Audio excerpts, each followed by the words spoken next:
let's move from Sweden to Denmark and look at the Tolkien Ensemble. The Tolkien Ensemble was founded in 1995 with approval from the Tolkien estate, and they made it their mission to put every song in Lord of the Rings to music. That is an impressive feat, and I am not going to review every single one of their songs because, again, do you know how many songs are in these books? It's a lot. But after several tours and several albums, they did it. They created a version of every song and poem in Lord of the Rings. Now, admittedly, some of the poems, they don't actually sing to music. Some of the poems just have music playing underneath them, and the poems are just recited. But they're recited by Sir Christopher Lee.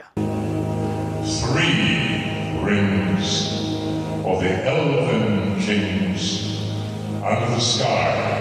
That's right, the biggest Tolkien fan there ever was, with the most powerful voice there ever was. Hearing him do the Rings poem is enough to just send chills down your spine. 9 for mortal men doomed to die. 1 for the Dark Lord on his dark throne in the land of Mordor, where the shadows lie. This long-running collaboration between Lee and the ensemble also gave Lee the chance to play additional characters beyond the one we all saw him play in the movie. Cold be hand and heart and bone, and cold be sleep under stone. All that is gold does not glitter. Not all those who wander are lost. There shall be shown a token that doom is near at hand. For Isildur's bane shall waken, and the halfling forth shall stand. It actually allowed him to fulfill his lifelong dream of playing Gandalf. Ere iron was found, or tree was hewn, when young was mountain under moon. But if you ask me, the character Christopher Lee is best at in these recordings?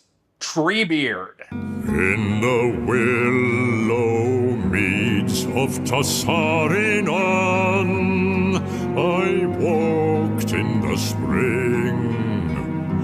Ah, the sight and the smell of the spring. I know that Peter Jackson let John Rhys Davies play Treebeard so that he could play a character in the films who didn't give him an allergic reaction, but how great would it have been if Christopher Lee had been the actor playing dual roles with Treebeard? I wandered in summer in the elm woods of Ossiriand. It honestly would have been pretty thematically appropriate. Have the same actor play the two opposing forces in the battle for Isengard. Have the same actor play the character who represents Tolkien's love of nature and the character who represents the evils of disdain for nature. Come, join the moot. We're off to Isengard. To Isengard. To Isengard. No disrespect to John Rhys Davies' version as Treebeard. You know, having that be the dual roles still made more sense than having the same guy play Aragorn and Gollum, but I really think Christopher Lee would have been a great Treebeard. Also, no disrespect to Andy Serkis, whose audiobook is very good, but man, we were robbed of a Christopher Lee audiobook of the entire trilogy. I'm pretty sure he could have just shown up in the booth and recited most of it from memory. Anyway, here's just scattered thoughts I have on some of the songs here. Hey, come, Derry dog, up along my hearties, hobbits, ponies, oh, we are fond of parties.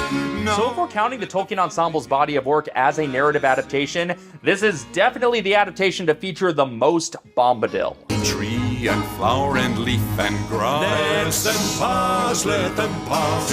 Once again, Pippin singing this tune to Denethor would have really changed that scene. Mist and twilight, cloud and shade. Away shall fade, away shall fade. We must away at break of day, far over wood and mountain tall.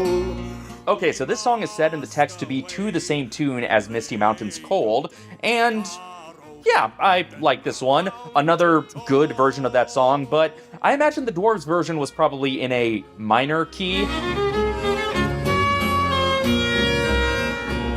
To Rivendell, where elves yet dwell, in glades beneath the misty fell. This version has the intrigue of adventure, but it doesn't quite have the discomfort. And whither then we cannot tell. The road goes ever on and on, down from the door where it began.